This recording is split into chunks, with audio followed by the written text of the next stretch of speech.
여러분 안녕하세요. 행정의 달인 박교수 TV의 박재현입니다.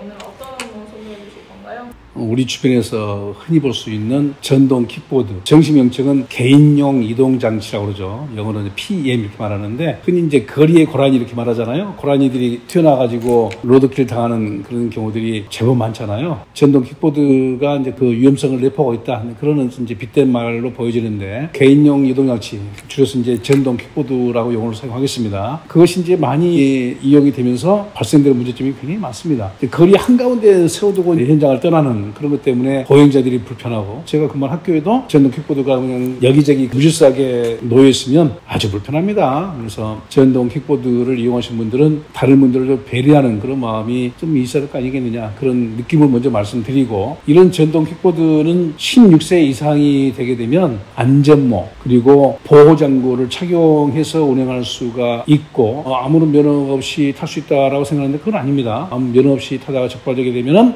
범칙금 10만 원이 부과되는 그런 처벌의 대상이 되기 때문에 그 점도 좀 주의하셔야 되고, 그래서 요즘에 보면 이제 우리 주변에 중학생들, 심지어 초등학생들이 이거 타고 다니면 다 그게 위법행위입니다. 그걸 잘 모르시는 분들 계시는데 16세 이상이 돼야 되기 때문에, 중학생이면 한 15세 이러나요? 그러니까 중학생들은 전동 킥보드를 탈 수 없게 되어 있습니다. 그 점들을 부모님들이 잘 숙지해서 자녀들에게 꼭 주의를 하셔야 되고, 그렇지 않으면 나중에 예기치 않은 사고 발생에 따라서 책임을 져야 될 경우가 발생합니다. 꼭 유념하시기 바랍니다. 그럼 전동 킥보드 운전할 때도 운전면허가 필요한가요? 그렇습니다. 전동 킥보드 개인형 이동장치도 도로교통법상 자동차, 이륜차에 해당되기 때문에 면허가 필요한데, 원동기 이상 면허, 원동기부터 뭐 2종, 보통, 1종 보통 이렇게 다 해당되겠죠. 이 원동기 이상의 면허 없이 타게 되면 그건 당연히 무면허 운전이 되는 것이고, 그 무면허 운전 행위를 하다가 운전미수로 넘어져서 다쳤다? 이런 경우는 보험 지급 대상에도 제외됩니다. 자기 돈 들여서 다 상처를 치료해야 된다는 얘기죠. 그리고 만약에 그 무면허로 운행하다가 어떤 다른 사람에게 피해를 줬다 한다면 역시 보험 지급 대상이 안 되기 때문에 자기 돈으로 배상을 해야 되는, 부모님들이 배상을 해야 되겠죠. 그래서 꼭 유념을 해야 될 부분이죠. 그래서 전동 킥보드가 무슨 장난감으로 생각해가지고, 예전에 아이들이 타고 다니는 뭐 보드 이런 거하고는 개념이 다릅니다. 그런 것들은 아무나 탈 수 있지만 이건 그렇지 않아요. 전동 킥보드는 자동으로 하는, 말 그대로 자동차입니다. 그래서 이제 발로 굴려서 가는 거하고는 전혀 성격이 다른 것이죠. 그래서 16세 이상의 원동기 이상의 면허를 취득하고 있는 자만 탈 수 있고, 그것도 그냥 타는 게 아니고 앞에 말씀드린 것 같이 안전모, 헬멧이죠, 헬멧, 보호장구를 착용해야만 그것이 합법적인 운전이다, 이렇게 생각을 하시기 바랍니다.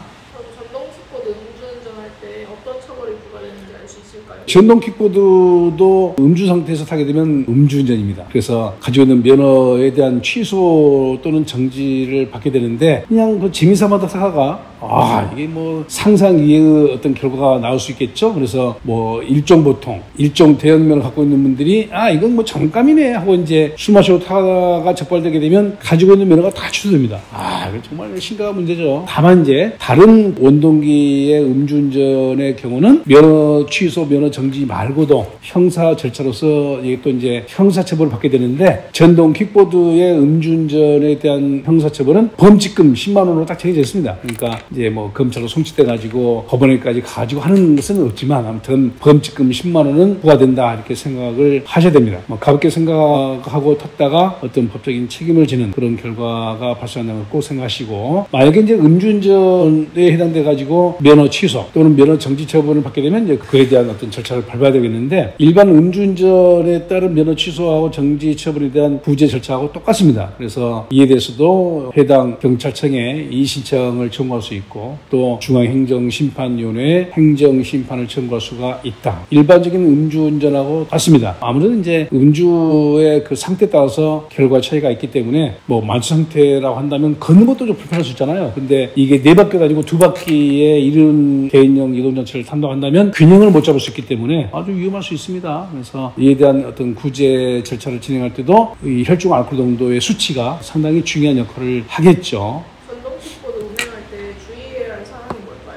제가 이제 당부하고 싶은 말씀은 앞에서 드렸습니다. 타고 나서 그걸 이제 놔두고 갈 때 행인들이 통행에 지장을 받지 않은 그런 위치에 좀 세워달라는 것은 당부 말씀을 드리고요. 일단 첫 번째는 자격 요건으로서 16세 이상이 돼야 되기 때문에 초등학생들, 중학생들은 일단 이거 타면 안 된다는 거 꼭 명심하시고요. 부모님들 꼭 기억했다가 자녀분들에게 꼭 주의를 하도록 하십시오. 그리고 온동기 이상의 면허를 취득해야 된다는 거. 그리고 안전모, 헬멧이죠. 보호장구를 꼭 착용을 해야 된다는 거 꼭 유념하시고요. 그리고 이제 이 일은 자동차 아니겠습니까? 차도로 다녀야지 인도로 다니면 안 됩니다. 젊은 학생들이 인도로 이걸 타고 다니는데 그건 다 불법행위입니다. 그리고 사람이 아니잖아요. 그래서 인도가 아닌 차도로 운행을 해야 된다는 거 꼭 기억하시고, 그리고 이제 개인용 이동장치잖아요. PM, 퍼스널. 개인용이기 때문에 한 명 이상 2명이 탄다거나 3명이 타는, 얼마 전에 청주에서 발생한 사건은 3명의 여중생이 한 명은 앞에 앉아있고 뒤에 2명이 서있고 타다가 자동차 부딪혀가지고 아주 안타까운 그런 이제 결과를 초래한 사건이 뉴스에 나왔잖아요. 정말 그런 거 보게 되면 본인이 주의를 하자는 것도 물론 이제 있겠지만 부모님들께서 가정에서 또는 학교에서 그에 대한 안내, 계몽 이런 것들이 굉장히 중요한 거 아니냐 그런 생각합니다. 그래서 개인용이기 때문에 꼭 혼자 타야 한다는 거. 근데 커플이 여자친구 앞에 세우고 남자친구 뒤에 이렇게 하고 가는 이런 거 보게 되면 준법 정신이 이렇게 약할까 그런 아쉬운 생각을 많이 하게 되죠. 그래서 꼭 혼자 타야 된다는 것 생각하십시오. 2명 이상 안 됩니다. 개인용입니다. 그리고 이제 정말 엄격하게 금지할 것은 음주운전. 이거 정말 사소한 생각했다가 예기치 못한 큰 책임을 지게 되는 그런 경우가 있다는 것을 꼭 유념하시고 편리성만 추구하고 여러분들이 지켜야 될 주의사항들을 지키지 않게 되면 그런 편리함도 이용할 수 없다는 것 꼭 생각하시고 안전하게 합법적으로 여러분들의 법적인 책임이 나오지 않도록 주의하면서 편리한 도구를 사용하게 되기 바랍니다. 보험 관련 이런 것들에 대해서 좀 더 상세한 안내를 받고 싶으면 화면 위에 있는 이 전화번호로 전화 주시면 안내를 해드리도록 하겠습니다. 오늘 준비한 영상은 여기까지고요. 저희들은 다음에 또 다른 영상으로 여러분들 찾아오게 되겠습니다. 끝까지 시청해 주신 여러분